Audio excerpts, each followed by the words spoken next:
What's up, my friend? Welcome to the Finding Direction podcast. My name is Stu Massengill, and I'm here every single week to bring you a passionate guest or message dedicated to helping you find your purpose so that you can live a life full of passion, fulfillment, and happiness. From the bottom of my heart, thank you for hanging out with me, and let's dive in.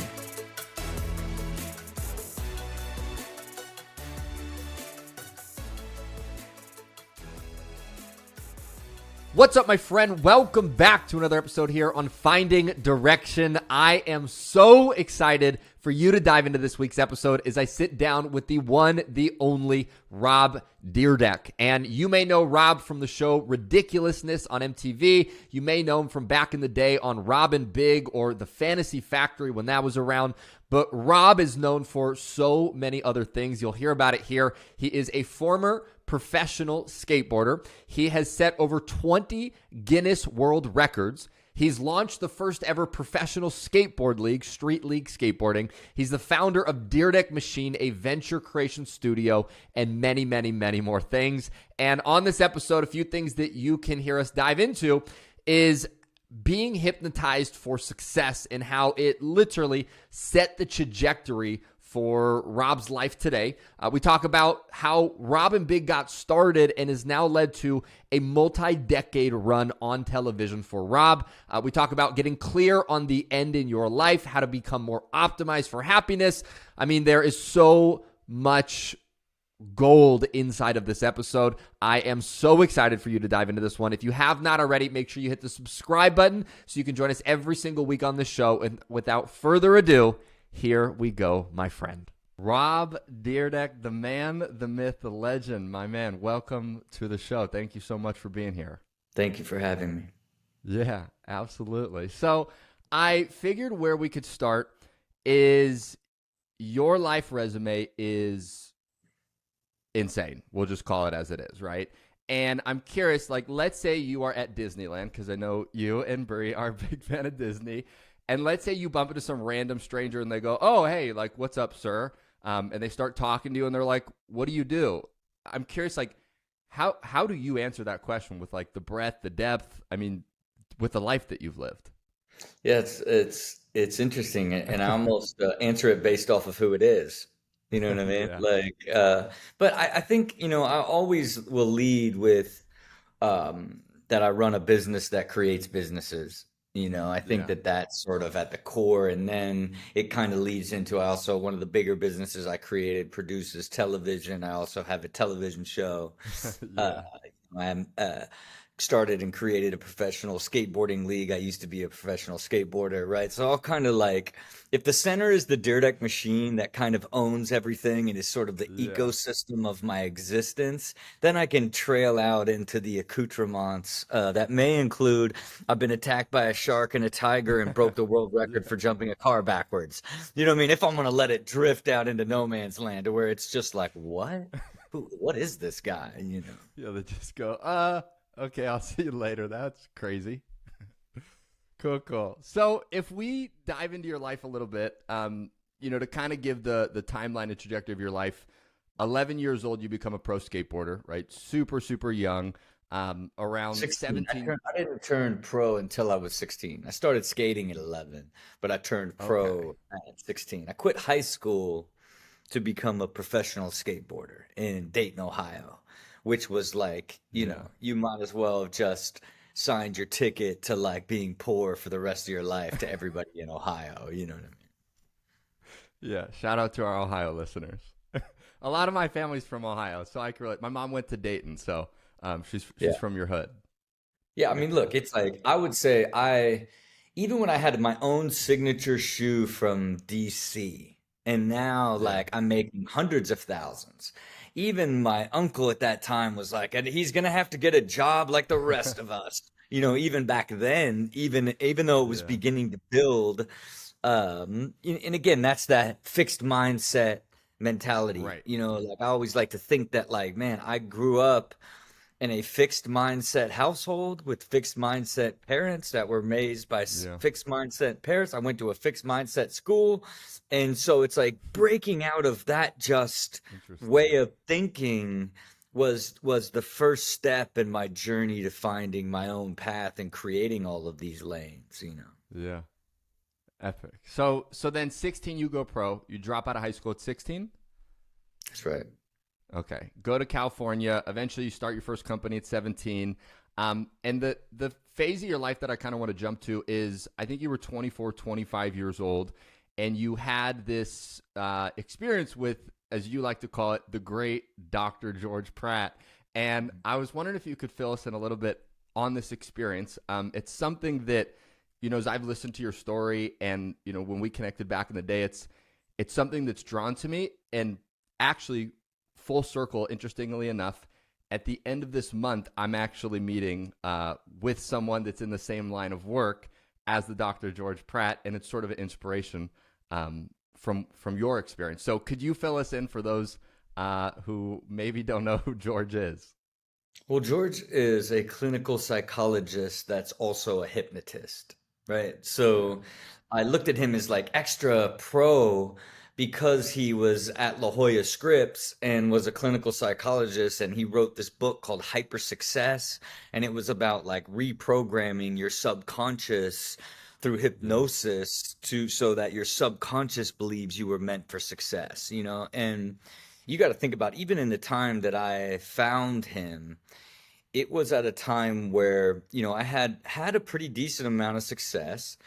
I was now 24, 25, and I began to lose belief in myself Hmm. for the first time.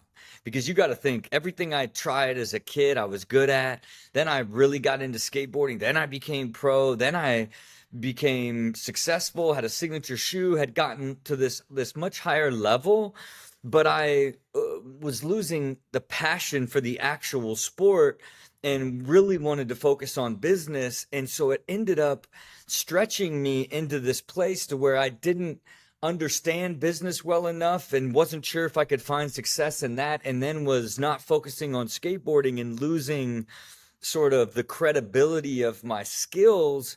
And Yeah. all of a sudden I'm in this place of like, what do you even want to do, and are you even capable of doing what you want to do? I think that that Hmm. was the first time for me personally that I ever faced the idea of losing belief in myself, because I had been anchored in it for so long in my life, Yeah. and I don't know what led me to thinking that like you need to get hypnotized, right? And it's Yeah. again, it's how the universe works, right? For sure. Where you just know you need a big change. So I'm like I need something to like light a fire under me and change me. And I Yeah. think I read something about George Pratt working with pro athletes or pro golfers. Hmm. And so I really then had to look him up in the yellow pages. You know what I mean? This is before there wasn't even the internet back then. There Yeah. was no Google, and it was really expensive. You know what I mean? Like for the Yeah. amount of like how expensive it was at the time, and but I went in there like wanting to get refocused on like my skate career, and he said I want to test your subconscious just to believe if you believe you are meant to be successful, and Yeah. did all these tests and was like you don't believe in your subconscious that you're meant to have great success. And Huh. so then we went through these series of kind of not um hypnosis and in the idea that you're on stage and you're quacking like a duck, as much Yeah. as it's almost like affirmations and more organized sort of affirmations and tapping on your forehead and cheeks and like just trying to like program you and Hmm. get you to tell yourself and essentially reprogram yourself. And I speak about it all the time to this day. It Yeah. was, Yeah. many, many years ago, coming on, 25 years ago. And, I had him even preside over our vow renewal when we did our Yeah. 5-year wedding for our 5-year anniversary. He was the guy who presided over it. Like, I still share text So with him and cool. talk to him to this day, because whether or not you fully believe that hypnosis works, it there's no denying that I just went on this trajectory and Yeah. never ever looked back from those early on sessions. You know what I mean? So, I say to you, it's really it's really that core belief that did the most for me, right? This Yeah. idea that, do you believe you're meant to have great success, is almost so much more fundamental subconsciously than trying to get too specific, of like, oh, I Yeah. want to be able to do this or forget this, type of thing. So my advice to you, as someone who's made a hard run after a great hypnotist Yeah. session, that Yeah. you really lock in on those core things that then you can work on to embed in yourself long term, which I know you have a lot of, Yeah. and a lot of things that you already connect on that front. But that's really from a subconscious level of what I think it did for me. Yeah. So the biggest thing is you left, and all of a sudden, like one thing I've heard you say multiple times is you're like, it was my destiny to do this. And it's like, that's a pretty big declaration to be like, my destiny is this. And it sounds like maybe before that you were like, I don't know subconsciously if I should be successful. And you left, and it's like, it's my freaking birthright to be successful. Yeah, look, I'm, you I wouldn't call it that direct, right? I would say I was born with that feeling, but Yeah. you can lose that feeling if you keep trying things and they don't work, Yeah. right? I think where people go wrong is anybody can build confidence, but you have to build confidence over time through achievement. And in order to achieve something, most people just wish or want an idea. And then some really driven people just go for it blind, hoping that the universe will prevail and give it to you, rather than it's a combination of getting clear on where you want to go Yeah. and then getting clear on the strategy that you need to actually do to get there. Then as you're moving towards it, you're learning more, you're seeing everything that you actually need to learn to achieve it, which either really motivates you and drives you further, or Right. scares you and gets you to quit, right? That valley of Yeah. death, and it trying to attempt anything. But if you get through that and you achieve the first thing, now you understand the process and you built the foundation of confidence. So it's like, not only did like I was given the hypnosis of, you now subconsciously believe it, through his Yeah. testing. But I didn't leave there thinking like, oh, I got it. That was like the Yeah. first tool of like, hey, let's start Yeah. figuring out what you want to do. And I think for me at that time, it was, hey, focus. You're doing too many things. You're trying to be the business Yeah. guy and starting all these companies, and you're trying to design shoes, you're trying to skate. Like, you've got to focus. And at that point, I'd like rededicated myself to skateboarding, because I was like, Yeah. man, if you can be great at skateboarding, that opens up all the opportunities. And that allowed me to really get focused. And then I went from being irrelevant to like top 10 in the world. And Yeah. so that march to getting fully dedicated to my body and practicing and recommitted to the sport and slowly building, that's where the belief of began to build Yeah. inside me, and the confidence of like, look what you can do. And then you got to think, even from that point, then I'm like, okay, I'm going to focus on designing footwear at DC, because that's my biggest opportunity. And I already love doing that with my own signature shoes. So not only was I Yeah. then focusing on building my career, then the first like opportunity I attempted was designing shoes for them on the side, and I made a deal to get a royalty off of every shoe that I would create. But then I Yeah. learned the entire process, and then began to get really good at designing shoes. And then I had this entire line of shoes now that I was getting paid off of, while being in the best like skate level that I've ever Yeah. been at, that created this combination of value but also confidence, and I just kept building on like things like that. New avenues would open up. I'd learn something new, wrote an idea for the DC video that was that was a skit that would become the Robin Big show, right? So it's like Yeah. it's that refocus on what you need to do to live the best version of you and your best life based off of your current situation is what I really learned from that era, you know. Yeah. Wild. So if we jump into Robin Big, and I was just through on an episode yesterday for nostalgia and because I used to watch it growing up as well. And I'm curious, for you, and you said it came from a skip, but like, what ultimately decided to pull you towards TV and Robin Big? I mean, obviously today you look at Ridiculousness. You correct me if I'm wrong, but I think I've heard you say it's 60% of MTV's network what they air insane. It's literally all of MTV. And that all started from Robin Big, right? Really. And so like what pulled you to TV? What kind of made you step into that section of your life? Yeah, and look, and again, back to this idea of like destiny, right? Yeah. Like you have to be open to destiny, and you've got to be focused on what you control, and always keeping one eye on opportunity that may shift or give you a quantum leap in your existence, you know? And I think for Yeah. me, television was that in like the most major way, right? But Yeah. it wasn't so clear to me. I didn't say, hey, if I could get to TV, then I'm going to take this whole thing to another level. I actually had so much pressure on me as it related to filming the DC video because Yeah. now, despite the um, how good I had gotten and how serious I had taken my skate career, I was still the DC team was the best in the world, and now the skateboard video is where you have to showcase your very best tricks that you had filmed over a few years, and Yeah. I knew that I just didn't have the same level as everybody else in the video. But and Mm. so rather than like worry about like trying to not be better than who I was, I have to come up with some way to make my part stick out beyond my skateboarding.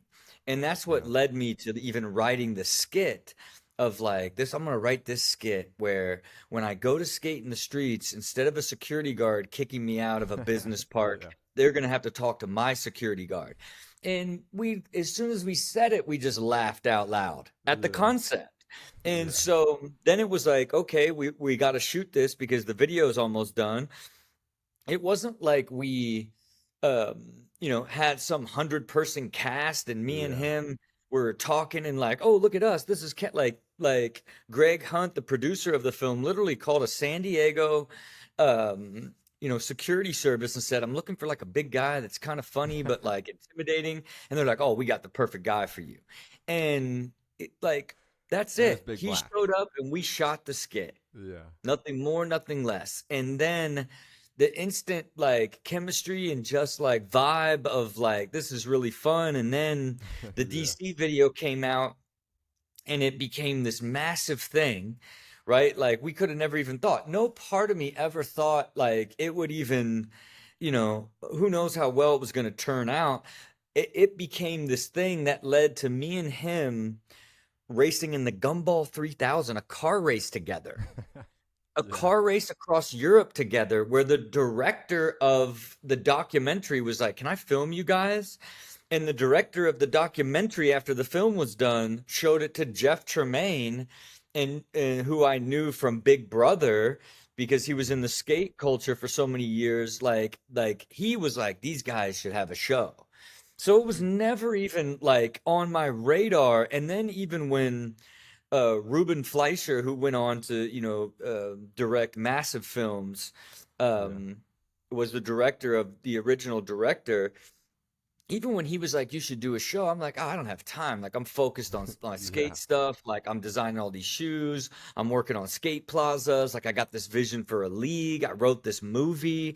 I'm doing like the first skate movie, right? I'm already Yeah. overlapping all of these things by the time it presented itself. And I said I didn't have time, but then, the more I looked at it, it was like, well, let's take a shot, Yeah. especially if Jeff Tremaine says, let's go for it. Right. And next thing you know, we're shooting a pilot. And, and make no mistake, at some point, even when you are allowing like the winds of destiny to Right. be sort of blowing you in different directions and looking at opportunities of like, should you dedicate time to these? Like, is this a real opportunity? I always have had things overlapping and going on in the background. I always try to keep two or Yeah. three things like happening at all times, and just to take the stakes out of these single big shots, right? So that you can still like dabble in something and get to know it without, needing to risk it all in one moment is sort of what I think people just don't understand. And I've done it like for years and I still do Yeah. it. You know what I mean? The stuff that I'm working on now, the world won't see for years. And Yeah. the same way that everything that you see about like the content that I create now and all the success I had in business, like I was working on that for years before I Yeah. ever started speaking about it publicly, but continually overlapping while you dabble. Because I didn't know what was possible with TV, but even when we shot that pilot, I was beginning to learn how TV worked. And I just knew we were in trouble after seeing the pilot, like it just wasn't working. And luckily, MTV brought in like a story editor who had worked on the Newlywed Show, who went back to the network and said, "Hey, this show should just be about like a buddy comedy." And they trusted him because we pitched that to them initially, and they said, "Nah, that's not a Yeah. show." The initial name of the show was Best Friends, and they wouldn't pick that up. They ended up picking up the show Rob Dyrdek's Rules to Success. And Rob Dyrdek's first rule of success is always surround yourself with good people. And that was him, Yeah. along with my cousin and his friend, like all these different Yeah. people. And so that sort of shaped it into what it became. And then what did I do? I learned to write episodes of television. I didn't just let it like, be what would be and they tell me what to do. I began to control the narrative Yeah. so that I could use it to my advantage, but ultimately control the way that I looked on the platform, and then ultimately used the platform to do bigger deals with DC and Monster and all these different companies when it finally became successful. But it was an interesting journey of shaping it and creating it that took multiple years to come out. It's like Huh. I want to say we pitched it to them in like November of 2004 and it aired in November of like 2006. It was like Yeah. 2 years before it ever made it to the airwaves. Interesting. And it's interesting to hear about that too. Just your, I mean, one of the things you, I mean, it's not even a joke, but you're like, you are a human optimization machine, right? It's like that's part of who you are. And even as you look back then, it's like seeing you on Robin Big, you've always had this mind that's allowed you to sort of look 2 steps forward while you're sitting in your present moment. It's like, it's a superpower, which is Yeah, look, yielded and I very think well. you anybody can learn to do it. But Hmm. we tend to get lost. We tend to get overwhelmed and like hyper focused on what we think needs to happen, and then spend the rest of our time either worrying about the future or dwelling about the mistakes we made that's not getting us there fast enough, or beginning to doubt the overall process, rather than constantly looking in the micro and looking out to the macro, Yeah. because that's also how you have to look at anything big that you want to do, because you're going to have to look at small changes and be able to look out further of how those are going to affect the future. Yeah. You've got to teach yourself to be able to look into the future and with higher and higher probability predict what's going to happen in the future. And back then I was way more like I had it naturally, but I was just running and gunning, man. Yeah. Like I would just go for everything. I would go in a million Yeah. different directions, versus as I got older, I got more and more focused on how to create the whole, where I used to just look at like what can I create next, and I transitioned into like how do I just create an amazing life and Yeah. live in an amazing energy of life on an ongoing basis, which took me many many years after that to even discover and then implement, to live the way that I live today. Yeah. Yeah. I No mean, one of the optimization things, back then. No optimization. It was like go for it, party for Running. like 2 weeks, and then get back to work for like a month. Like it was just utter Yeah. highs and lows and chaos and just like literally like the most. When I look back, what an adventure! And I probably wouldn't have been able to create a lot of the stuff I created if I wasn't in that sort of Yeah. hyper chaotic mindset because of all the dangerous things that I did and all the crazy stunts and the different sort of Yeah. thing. I don't There's no way the person I am today would do that. And it allowed me to create this amazing highlight reel and an amazing adventure, but it is not a peaceful or enjoyable way to live versus the way that I live now and that I'll live for the rest of Yeah. my life is essentially joyful and happy every single day with almost no variation Yeah. in that level of happiness by design, you know. Yeah. Do you have a favorite stunt or moment from that like phase of your life, whether it was robbing big, the early years of skateboarding, fantasy factor? Like, is there a moment you look back and you go, man, that's one that I've just put in my memories that was just one of my favorite parts of that time in your I life? mean, look, they're early on. The first time when I rode a bull was the first like major stunt that I did during Robin Big. When I rode a Yeah. bull, it was like, man, like that's the first time that I stepped into like doing like a real dangerous way outside of Yeah. skateboarding sort of stunt. Yeah. And then that just became the like set the new bar of like, man, I for television, I'll do crazier stunts because it's like I'm basically building a highlight reel. And Yeah. so imagine that it went from that to being attacked by a shark, right? Yeah. And then flipping a car, breaking a car, jumping the world record 100 feet back to back, backwards over a ramp, like getting towed Yeah. into a giant wave, jockeying a racehorse for a race, like these sort of big, crazy stunts that were integrated into content creation Yeah. are like this highlight reel that no human being alive has. Yeah. That I wouldn't have done unless I was like knew that I was creating a highlight reel and that it was going to be Yeah. immortalized in television and live forever.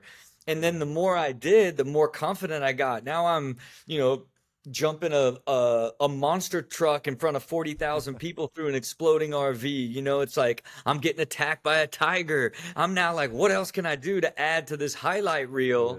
Yeah. Is essentially what that whole journey became. That I never get tired of listing out the things that I did. You know what I Yeah. mean? Because it's like as I was creating it, I knew that man, I'm gonna love talking about these forever, Yeah. and it never gets That's old. so You cool. know what I mean? Because they're Yeah. they're they're amazing experiences, Yeah. and the fact that you have so many like really even puts you that much further and so much different than everybody is in the first Yeah. place. So cool. Yeah. It's it's going to an interesting place when you say the first time I rode a bull, right? And so yeah, man. Crazy life. And so, if we kind of jump more forward in your story, I know the last decade or so of your life has shifted towards this optimization sort of phase of your life. And one of the things you talk about a lot, and when we first connected, you mentioned this book, Start with the End, which kind of like, and you can correct me if I'm wrong, like revolutionize the way that you think, right? It's like figure out what you want in the end, reverse engineer, build it backwards, go through the mud as you like twist and change and pivot, but the end destination, and that's where we're going. And it seems like, and even as you're talking earlier, you're like, you can tell that's the model in which you live your life through, which is amazing. But one thing I'm curious in that sort of aspect is a major piece of the start with the end is what the hell is the end? Like, what's that flag that I'm going to plant on Jupiter and say that's where I'm going, right? Or wherever the end is. And so you're a huge system person, right? How do you systematize or automate parts of your life so you can maximize living in happiness, right? And optimize a happy life. So my question to you would be, like, do you have a system for getting clarity on what you want? And then the second aspect of it is building certainty around that is indeed what you want. Because I think it's a huge piece of this start with the end is what's the end, and once I know what the end is, I'm sticking to it. I'm not budging. Like I know that's what I want. So if you could expand upon that a little bit. Yeah, look, I think what happens a lot of times, and even the way you're framing it, right, is just is one direction off, right? Because you have struggled with this, I'm sure, right? And so the problem is we tend to think that, oh, like it's the job, the career, what's my purpose? It's this one thing that we think we need to get clarity on that's going to open up the rest of our lives. When I'm saying what I did in that era of when I discovered that, I began to look at my whole life, not just like career or what do I want out of that? What type of person do I want to be? What is healthy to me? Where do I want to spend my time? Like how much money do I want to spend? What do I want money for? Like how much money do I Yeah. want to have saved to feel secure? Okay, then what do I like to do the most? Okay, I do all these different things. What do I like to do the most? What would be the most satisfying?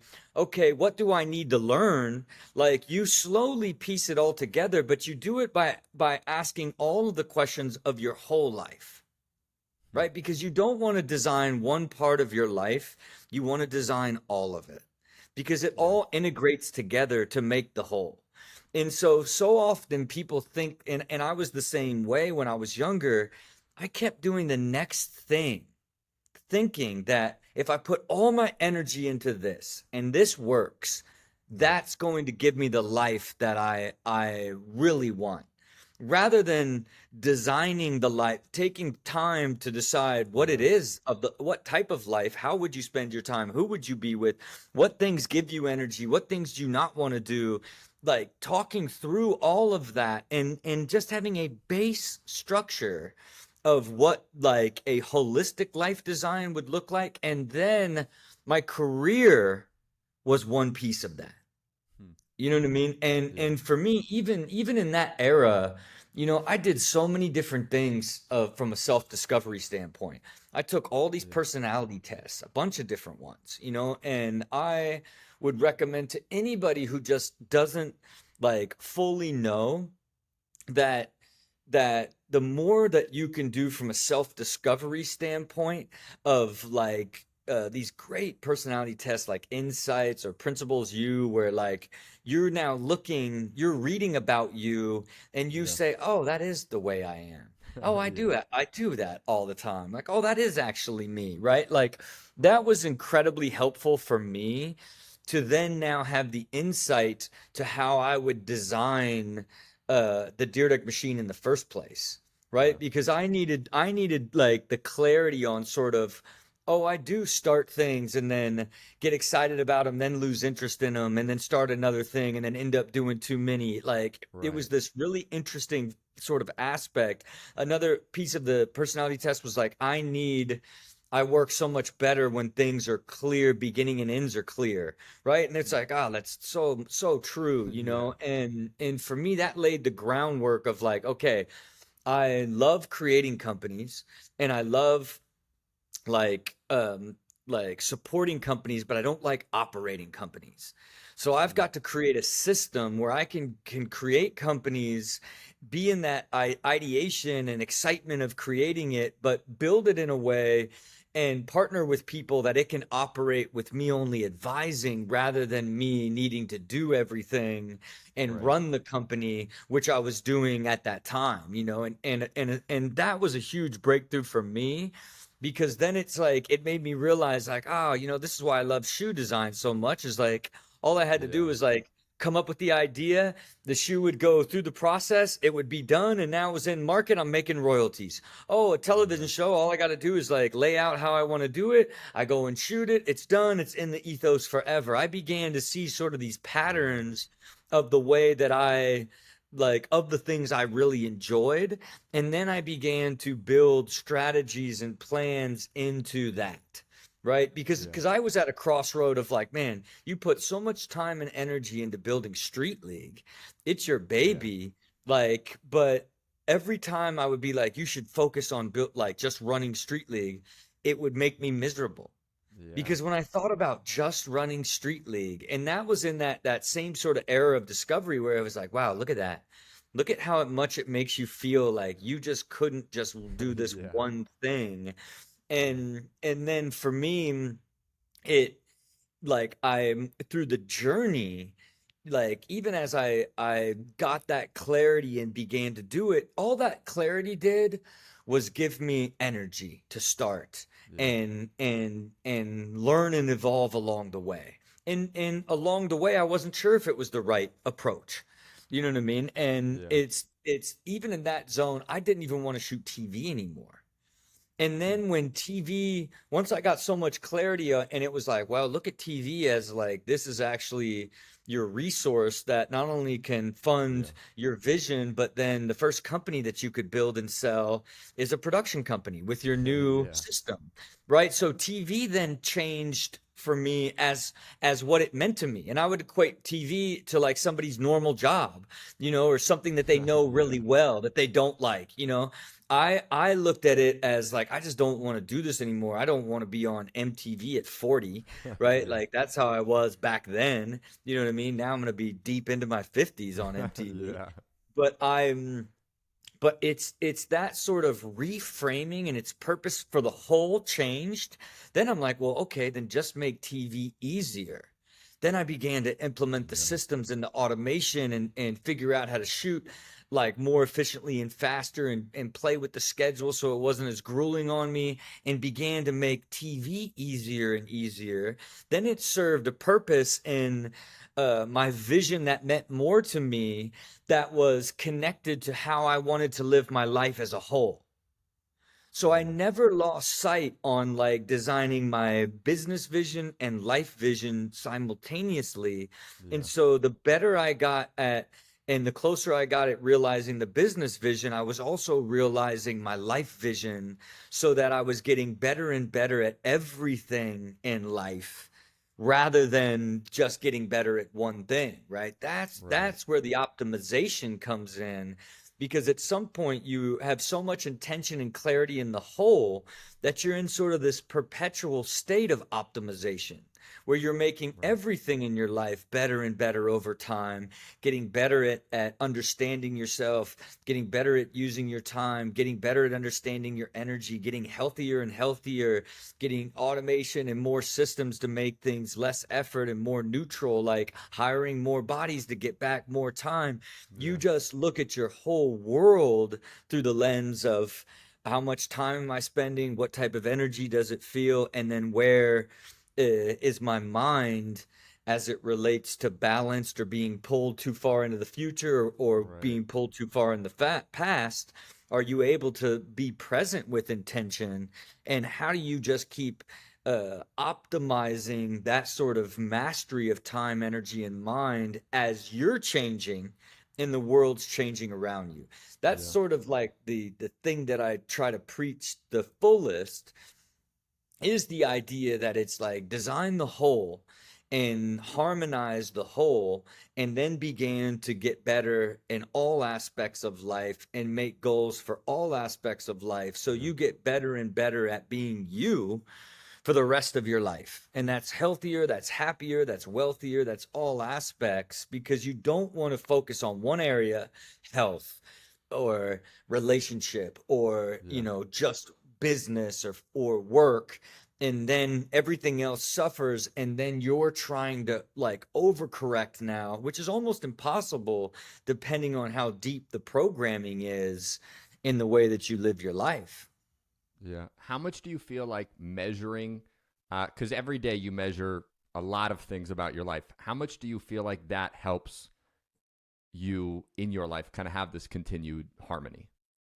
I mean, I think you have to measure as much as you can, Yeah. and pick your way of measuring it. Because you got to think like it's hard to measure how happy you are, right? So by Right. me like starting to measure like every day, how do I feel 0 to 10 about my life, work, and health? And then just basically saying, hey, five, I'm neutral.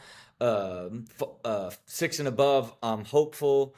Four and below, I'm hopeless, right? Like if it's super binary, right? Like where outside of the either feeling great or feeling bad, and then you add that number up, that ends up giving you a gauge of how happy you are. Yeah. And so when you're just building awareness. You're just now you're taking the time to reflect on what's actually making me happy on a daily basis. Then now you're seeing little things you can change. Then you Right. see little things that make you feel better, and then you can begin to track those. That's why I then began to track, like, man, if I get up early and eat clean and don't drink and get in the gym, man, that always makes me like feel the best. So I begin to Bucket track shows up. that. Yeah. Then I'm like, oh man, if I take supplements and I meditate and I brain train, that makes me feel even better. Then like, I began to have this list of things that I tracked. And Yeah. then when you began to see the numbers of, man, if you do that like 80% of the time, look how dramatically it affects the Yeah. quality of your life. And then what did I do? I just got more and more disciplined, right? And kept adding more and more numbers, full body composition, sleep scores, even how I built my financial system is money invested in cash flowing assets, and how much of that cash flow is covering my lifestyle expenses. That was my first goal, was like, man, for me, let me get enough money in cash flowing assets to where I can live my lifestyle for the rest of my life. Let me that be that first goal. So Yeah. now I'm measuring that, right? You're beginning to see all these different things that you measure that together make up the quality of your life. And that like just keeps motivating me. And then what Yeah. happens, Yeah. like this year, like it's the first year that have been at 100% on it all, right? Like I have Yeah. not missed one day in 2023 of getting up at 5, brain training, meditating, getting in the gym, eating clean, not drinking, and taking supplements. Not one day. And that's through Yeah. traveling and vacations. And I've just built my whole life Yeah. and like am like deeply committed to And like the that way includes that the this makes me weekends. feel. What's that? That includes the weekends too. 7 days a week. Let's go. Like never missed like one. And for me, that's an Yeah. extraordinary level of discipline, right? For sure. But it's effortless and Yeah. intuitive, because I got more and more disciplined over time. And then it was just like, man, why do you even drink? Why Yeah. would you even have like a snack? Why would you even have sugar? And then it's like, man, like let's look further. Let's pick a time. How long do you want to live? I want to be a super centurion. Okay, Yeah. what's 1,000,000 hours? I want to live 1,000,000 hours of life. Okay, that's 114 years and 54 days. And so now it's like, you've evolved to such a place. You've achieved success beyond your wildest dreams, and you're in this perpetual state of achieving and Yeah. seeing further every day. So like you get the dopamine and excitement of Yeah. creating a more exciting future. Then you get the dopamine and excitement of realizing like vision after vision, idea after idea, and then seeing further. And it just, the more knowledge you get, the more you expand, the further you see, the Yeah. more exciting life gets. And I'm doing all of this fully balanced, working 25% of my time, spending 8% of my time Yeah. on my health, getting 7 to 8 hours sleep and having a high sleep score every night, and spending the majority of time with my wife and kids. Living Yeah. this beautiful, balanced, harmonious, peaceful, happy existence with a balanced mind, where I get to use my present moment with intent. And Yeah. sometimes that's to be super present and watch my kids doing karate and Yeah. and look at the room and smell the room and live the experience. Other times it's to be focused on creating another exciting, better future, right? Right. Like I choose how to use the present moment. And to me, that's because I've designed my life in a way where I've optimized and reduced all friction and use every hour with such intent that very rarely do I do anything that's draining or pulls Yeah. from me. then you tie the discipline, the health, and the happiness and the wealth on Yeah. top of all of that. It is like a form of like high performer enlightenment, right? That I think Yeah. most people, especially driven people, don't think is possible because, hey, man, I'm just trying to find work-life balance when you have to, really design a harmonious existence and Yeah. get better and better at living it. So you're we'll just call it at level 170, right? An optimization scale out of 1 to 100, right? You're optimized, right? This beautiful harmonic life. I'm curious if we go back and let's say we talk to someone who feels like they're a level 1, right? As far as optimizing their life.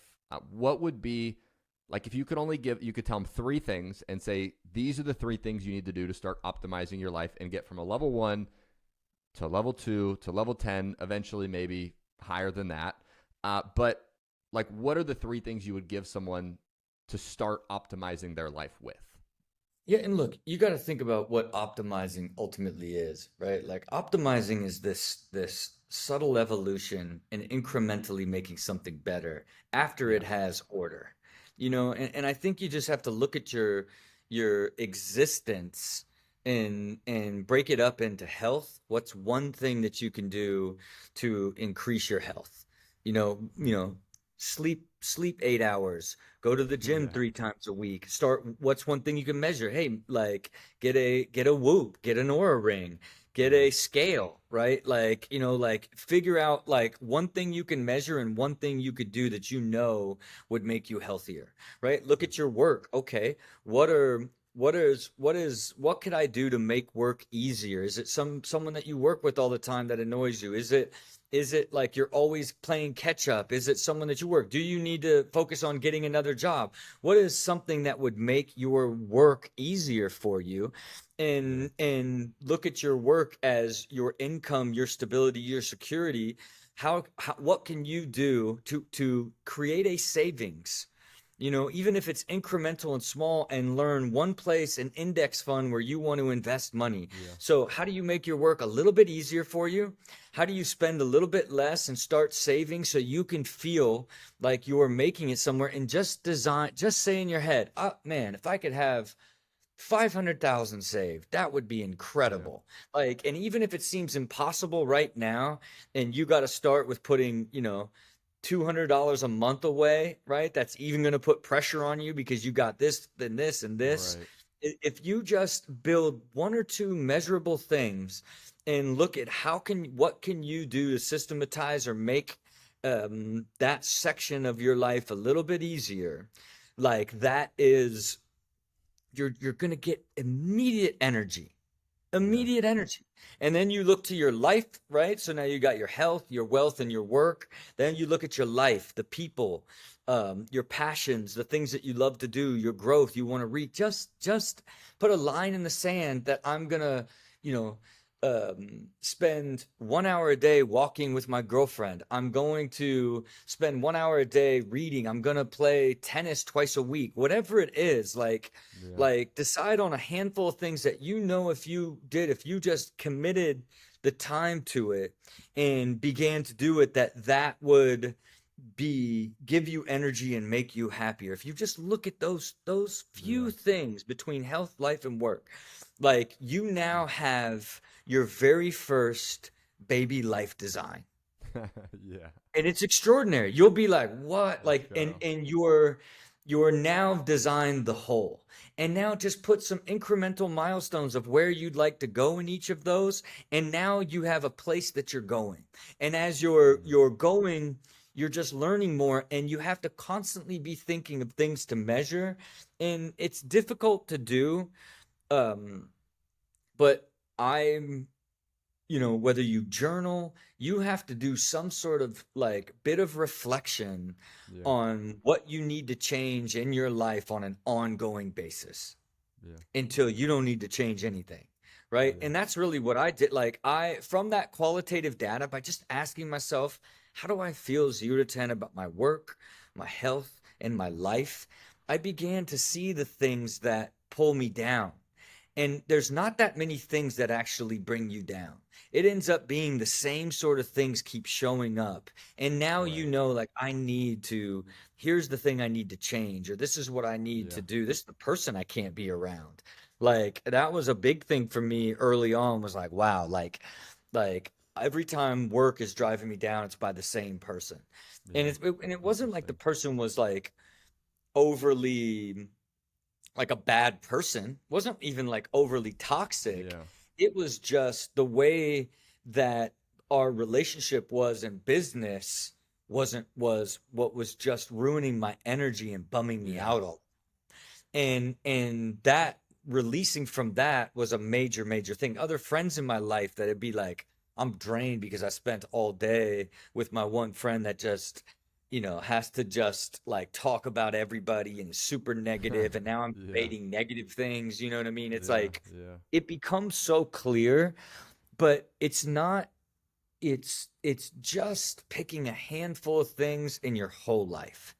Because the Yeah. problem is like everybody thinks like, if I could just get the job, if I could just do this, and then they get it, and it's not it.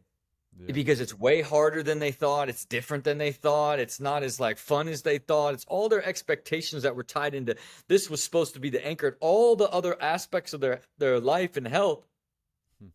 they're still the same. Yeah. And like all this new direction did was create more uncertainty and more stress, as opposed to the fulfillment that that new direction was going to cause. And again, putting as much anchor and numbers to things that man, if I can stay at this number or get to these numbers, Yeah. that's going to make my whole being feel good. And then Yeah. that's it. It's like, again, take stock, look at everything. Don't try to change one thing about your life. Try to change everything. And Yeah. it And this, sounds like, oh, more daunting, but it's so much more sustainable. And the truth is, they right. all integrate to make the whole. And we just get lost in this idea that if we could get this one thing, then our Right. lives would be better, rather than focusing on everything that we can control and creating different aspects of parts of our lives that if we made better, we'd be happier. And then having them not be the only focus, but the whole being the focus, and the intent of getting better and better at being you and getting better and better at living Yeah. life. Yeah. And this for you, when you started tracking all this, was roughly 7, 8 years ago. Yeah, like 2015 is when I Okay. started So tracking. 8 years ago, and this is the first year that I mean, you're perfect on it this year, but it's like, I think that's Look, just, 2020 was the first year that I did the data for the whole year, yeah, right? So like I kept going, five like I years would. of, yeah, Yeah, like trying so it was, yeah, because it's a discipline unto itself. for sure. And it was the first time that I had even because I'd go through spurts of tracking it, and Yeah. and It's like if you're not motivated, you probably don't want to put your numbers down. You're like, I don't feel that's like it. doing Or it. if you're like Yeah. You're you're a busy and, pile and you've been eating bad, you don't want to weigh yeah, yourself, you don't want to look at anything like. yeah, And in 2020, when I look at those that was the best year of my life. hmm, And I because I finally did the whole thing. I was getting so yeah, much clearer on like, and I found somebody that wrote a script to pull all the data and put it in dashboards. yeah, And when I saw the dashboards of all the numbers and the averages and all that, God, it motivated me so much. yeah. And So cool. like this year, my qualitative like collective of the three scores is averaging probably 22. And I've probably only when I got sick, like, have I even been in like a 19 in the teen, like a 19. Yeah. And in 2020, which was one of the best years of my life, I was averaging months in the 16s. Like I had these super low scores, but I was averaging 12s and 13s in the Right. years before. It's just so remarkable to Yeah. see how much you've grown in happiness and overall healthiness and wealthiness by looking at all the numbers and seeing them in dashboards and Yeah. averages, which was super motivating just through 21, 22. And then, like, after 3 years, it was like, man, look at these months where you're Yeah. at like nearly 100% how happy you are. Like, why, So why, cool. why do you even drink? Like, you Yeah. don't like, it's not part of like your overall experience. Like, all it does is hamper the energy and the momentum that you create. Like, why even like give yourself like days off to like eat pizza and spiral into like Yeah. cake and ice cream with the kids? Like, why? And it was more out of this idea of like, man, think how crazy it would be to just feel absolutely amazing Yeah. every single day, because you've worked on so many other aspects of your life, that you've optimized your time and energy to such a level that now the only thing that's actually disrupting your quality of life is what you put in your body. And then Yep. that affects your decisions, that ripple itself into different things going on in your life, different interactions with different people. Like, it just got to the point where it's like, man, you've done so much to get here. It's time Yeah. to take the next step, to get to this 100% level. It was a natural progression that happened, over 8 years. It wasn't Yeah. like, that really kicked up when I could see it. It's why it's really important for me to build the software that I'm creating for people to do their version of being able to Yeah. track their time and rate their days, so they can see the feedback and Yeah. see like where they're spending time and begin to understand the value of time and how it makes them feel. Because when you can visualize it and see it, it's so much easier to make these decisions when you can actually look at the Yeah. quality of your life changing Yeah. or being better based off of your behaviors, or where you're actually spending your time, which in turn gives you a better understanding of your own reality and gives you higher probability of planning and predicting the future to Yeah. be better tomorrow than it was today. And that's really where you want to get into, is this perpetual state of optimization where you're Yeah. just continually getting better in all aspects of life till the day you die. And even at this level, I still see I have so far to go.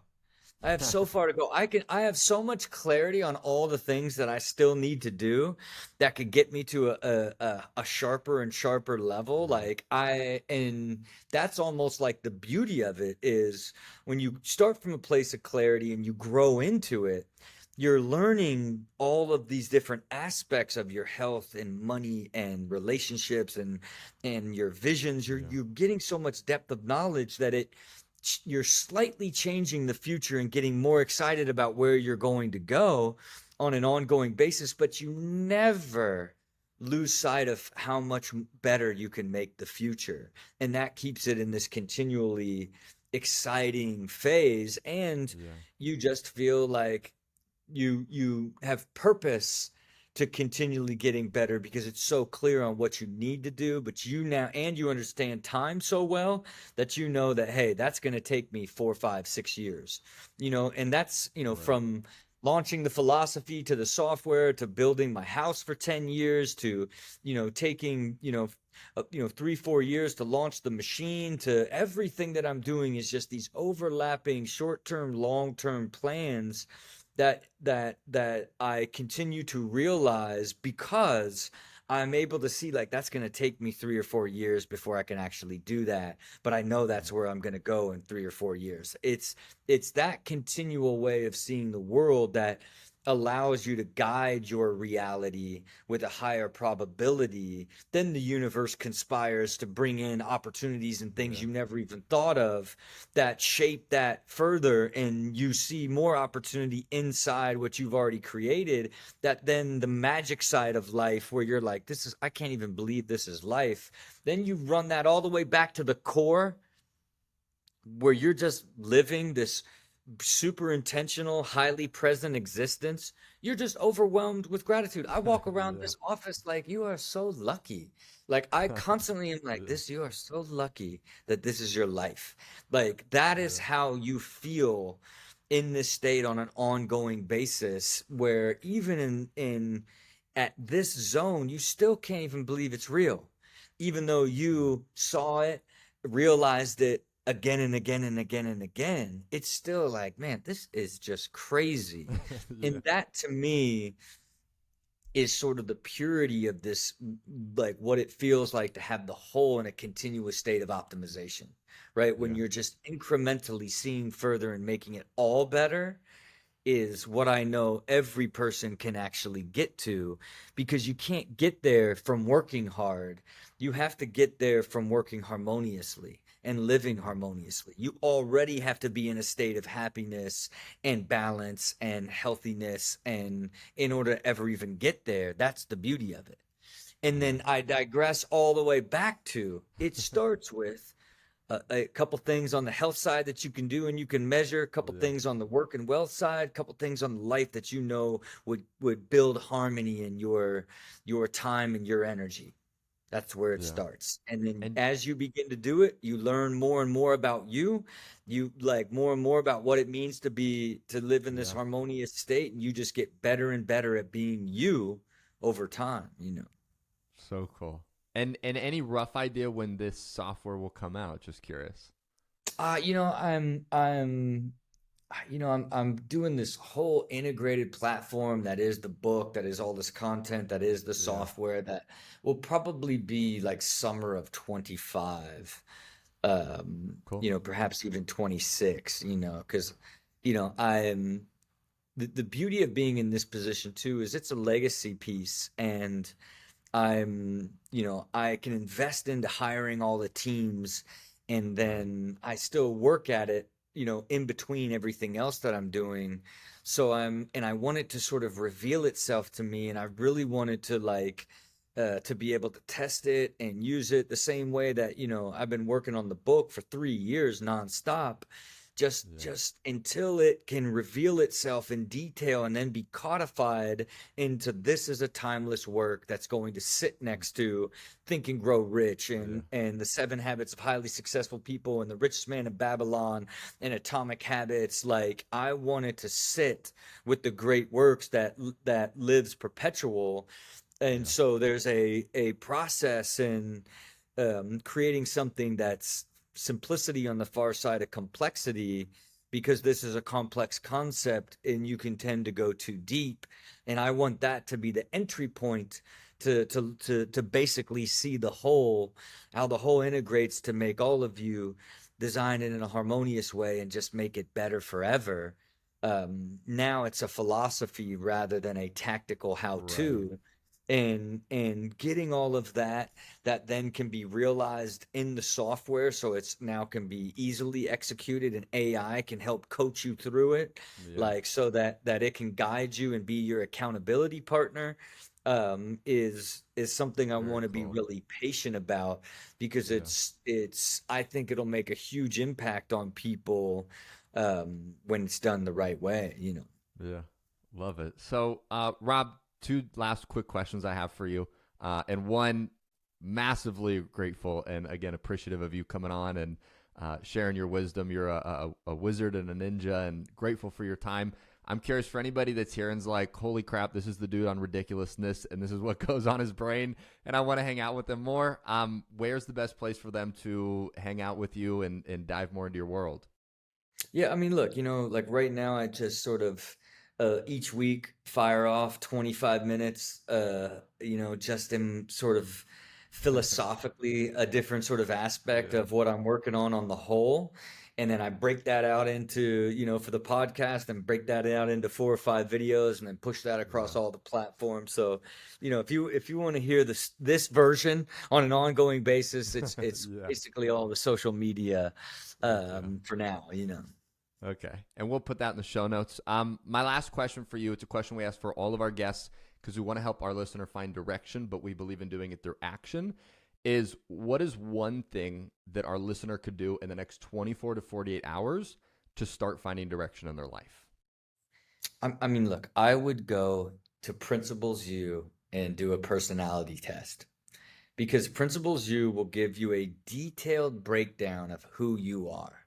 Mm. And sometimes we tend to like think of all of these things that we want because we don't understand them, and we don't realize that even if we pursued them, achieving them wouldn't actually be good for us. Right. And the more that we can understand ourselves, the easier it's going to be to find that clarity. And I think Heck yeah. Principles U is a perfect first step of having a deeper understanding of who you Right. are, which will then give you clarity on which direction you should choose, because it's more in tune with who you actually are and where you would find success faster and in a way that you would actually enjoy it. You got to understand Beautiful. you the most before you start.